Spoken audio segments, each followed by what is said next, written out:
After the last tide, there were no governments, rescue teams, or safe roads. Only the ocean, the dead, and 6 fools in a fishing boat called the Last Cast. Most days, it looked like the last thing on Earth that should still float. With its weathered white hull, center console, bent T-top, and 4 fishing rods rattling like bones. Its navigation lights blinked like tired eyes in the rain. Critical held the rail with a machete, rain sliding over his glasses and graying beard. Ford wrestled the wheel. Surtur tucked a whiskey bottle under his Hawaiian shirt, and P. Ryder tied down fuel cans, calm as a funeral. Hole clutched his bandaged eye, while Sir Jesus, 4'5" in an oversized cowboy hat, got launched across the deck, grabbing a rope with a desperate yell. From the floating wreckage, dead hands reached out of the black water.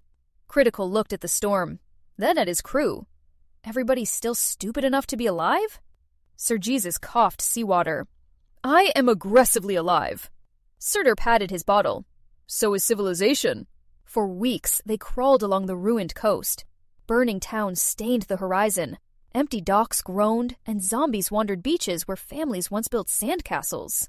Their fuel gauge sank lower daily. At an abandoned marina, the crew searched for supplies while Surtur watched the boat. They found food and fuel, while Surtur found whiskey in a bait shop, whispering that civilization lives. Then, a zombie crashed through the door. Zombies swarmed from the docks. Critical's machete bit through rot. P. Ryder broke bones, and Ford swung his wrench, yelling about fixing the dock.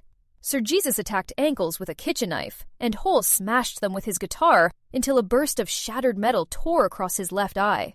Critical dragged him onto the boat as zombies fell into the water behind them. Ford, get us out of here! Ford jammed the throttle. I'm trying! She's held together with fishing line and profanity! That night, Critical wrapped Hole's wound beside the console. Hole forced a grin. How bad? Critical paused. You're still pretty. Hole swallowed.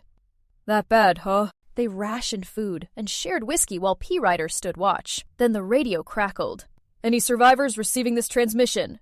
Grand Harbor remains operational. Critical stared north. Ford, can we make it? Ford opened the engine cover and sighed. No. Critical looked at him. That wasn't the question. Ford shut the cover. Point us north. With no reliable map, almost no fuel, and one broken radio message, it was their best plan. At dawn, Grand Harbor appeared through the fog. Timber walls, watchtowers, and chimney smoke. It was not paradise, but it was real. Surtur blinked. Holy shit. That's not a mirage, right? Ford eased toward the dock. If it is, I'm parking in it anyway. Skip and Stones waited with armed defenders and an engineer in purple goggles. You answered the broadcast. We weren't sure anyone would actually make it. Critical stepped onto the dock. We made it. Barely. She looked over the battered crew. He looked like hell. Feels about right. But you're alive, she said. That's more than most can say. Grand Harbor fed them. Stacy poured drinks while Ford insulted the workshop's wiring. P. Ryder finally rested. Surtur found the brewery, and Hole noticed women near the water barrels. Surtur stared at him. We just got off the boat and you're chasing women before food and water? Hole tapped his eye patch. Near-death experiences make a man prioritize. Sir Jesus shook his head. He hasn't had a mirror in 2 months and still thinks he's smooth. Purple Yoda showed Critical a workshop of scavenged machines and a clunky junkyard exosuit. Purple Yoda patted the armor. Small, ugly, and dangerously unstable. Critical looked through the window at his crew. You talking about the machine or my people? Purple Yoda smiled. Yes. Sir Jesus climbed into the suit, lifted both metal arms, and shouted, Behold! The suit walked 3 steps and crashed. For the first time since the world ended, the crew laughed. That evening, Skip and Stones stood beside Critical on the dock. Everyone works. Everyone fights. You staying? Critical watched his people in the warm harbor light. We're in. Then, welcome home. For the first time since the world died, they had found something more dangerous than hope. They had found a home. Weeks passed. Ford repaired generators. P. Ryder trained defenders. Surtur slacked near the brewery, and Hole played guitar. Sir Jesus damaged walls testing the suit. Critical reinforced the docks, and Purple Yoda worked with a toxic purple liquid. Purple frenzy. Purple Yoda said. Critical watched the liquid crawl with electric vapor. What does it do? Temporarily increases strength, speed, pain tolerance, and aggression. And the downside? I have not completed that list. Then the storm came. The last cast was offshore when the sky split open. Waves hammered the deck, throwing Critical, Hole, and Sir Jesus into the black water. Surtur lunged for them, but Ford lost steering. If I turn back, we lose everybody! Ford shouted. P-Rider held Surtur back as the storm swallowed their friends.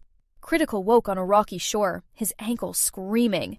Tiffany found him while fighting zombies, Walter the pug growling from her backpack like a giant. Tiffany pointed the blade at Critical. Alive? He coughed. Debatable. She treated his ankle and helped search the forest, finding Hole and Sir Jesus in a ridiculous shelter of branches and boat plastic. Hole looked up. Nice of you to show up. I stopped for medical treatment. Sir Jesus stared at Tiffany and Walter. You brought a woman and a dog? Critical nodded.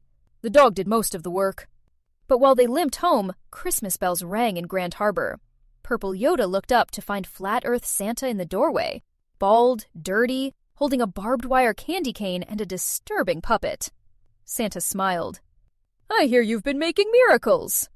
Purple Yoda reached for the alarm, but Santa was faster. The fight was short and brutal. Purple light shattered across the walls. Purple Yoda died protecting his work, and Santa took the purple frenzy and the notes.